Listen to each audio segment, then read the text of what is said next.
mama. Ndaisa chipoto chebhinzi pastofu usarochitarisa poto isachwe makoti. Ini ndakumbobuda makoti ndodzoka zvinono. Alright mama. Konai mama.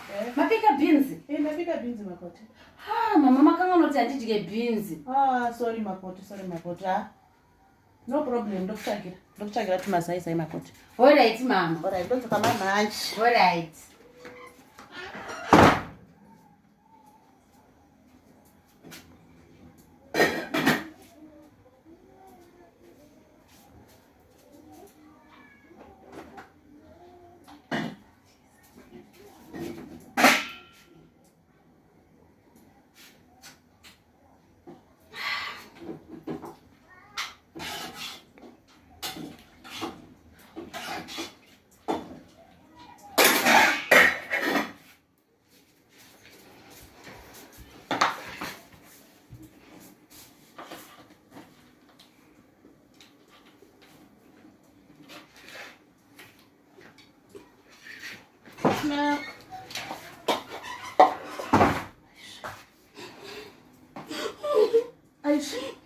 Kochi?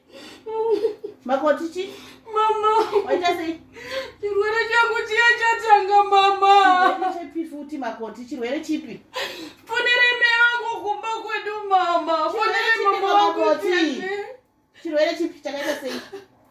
Murauzi kuti chirwere changu chekumama bhinzi chatanga mama. Alright, titora Zambia makoti tiende kuchipatara ndinovafonera tonosangana kuchipatara makoti. Vafonere mama, shuwa vafonere izvezvi. Mati nditore Zambia. Tora Zambia makoti tiende kuchipatara timhanye. Aizve, koti iko futi icho. Nai makoti. Chirwere chacho makoti. Mama takuzeti makangobika bhinzi chete chirwere chacho chinobva chatanga. Izvi zvakaoma asanda kuona zvakadai izvi. Asanda zviona izvi.